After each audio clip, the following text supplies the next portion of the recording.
Palestinians have been living in a state of limbo since the 1967 war, and even before 1948, the year when Israel was created on the land of historic Palestine, after forcing its indigenous population to leave to neighboring countries and elsewhere throughout the world, which made them become refugees and stateless, dreaming of the right of return. Since 1967, when Israel occupied the Gaza Strip and the West Bank, it has been in control of the Palestinian Population Registry and all important cards required to enter Gaza and the West Bank. This system was denied to control and monitor the movement of all Palestinians and to curb the Palestinian population by denying their diaspora the right to come home even for a short visit. The Real News talked to Samah Sabawi, a Palestinian writer from Australia, who managed to enter Gaza to visit her family for the first time in 17 years. And after 7 hours of waiting at the Rafah crossing, it is virtually impossible for many cases for the majority of Palestinians like Samah, who are actually from Gaza and who were forced to leave after 1967, to actually come back for a visit because they do not carry the Palestinian ID, or what is known among Palestinians as Hawiyya.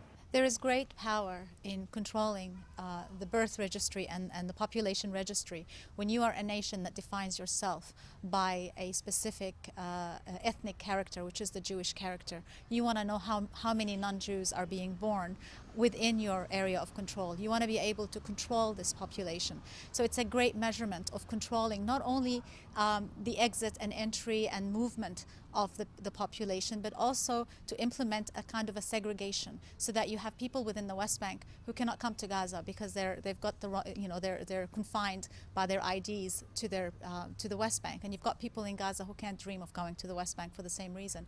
The Rafah crossing is Gaza's only gate that bypasses Israel and controlled by Egypt, but only Palestinians with Israeli approved ID cards can use this crossing.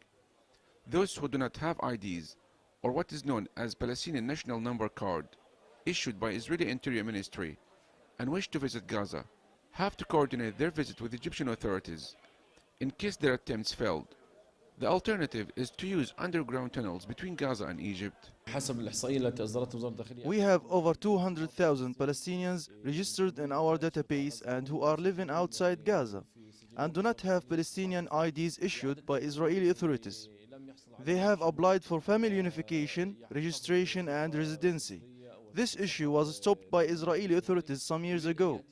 These people have either Egyptian or Lebanese or other travel documents and want to visit or live in Gaza.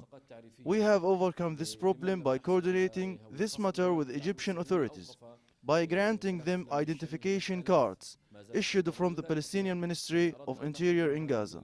With Israel controlling the Palestinian registry, the whole picture and the whole analysis becomes very clear. It is controlling every aspect of the lives of Palestinians from the moment they are born. This is one of the General Civil Affairs offices. Gaza residents come to such offices to issue new birth certificates for their new babies or to issue new passports.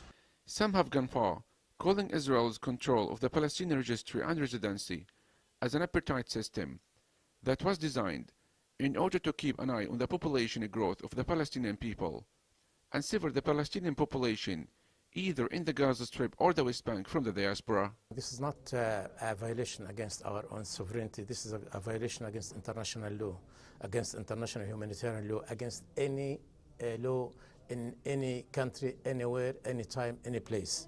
But Israel is in total control of this registry simply because Israel wants to be in control of everything in Palestine, so that Israel is practicing an ethnic cleansing policy.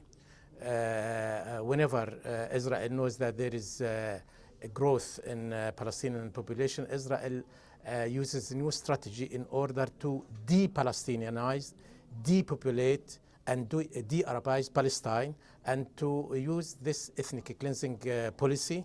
And Israel has been doing that ever since 1967. Meanwhile, Human Rights Watch said in its report that the way Israel's military has exercised its control over the Palestinian population registry, the list of Palestinians, whom it considers to be lawful residents of the West Bank and Gaza territories, has separated families, caused people to lose jobs and educational opportunities, barred people from entering the Palestinian territories, and it trapped others inside them. It is absolutely the responsibility of the Palestinians to resist this kind of control and this kind of apartheid.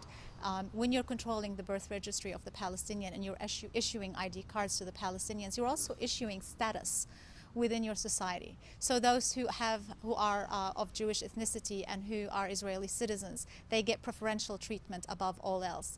And those who are stateless, and don't forget that since 1967, Palestinians who have lived under Israeli occupation have remained stateless and without citizenship. These are basic human rights. And we're talking about 45 years of living under the control of the one state, which is Israel, and being denied those rights. And instead of being given citizenship or basic human rights even, they're given this number which defines or rather limits what they are allowed to do throughout their lives.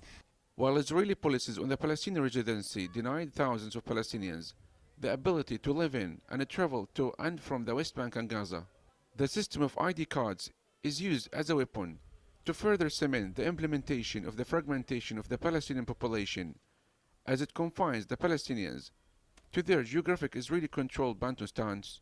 Yusuf Al-Halo for The Real News, Gaza.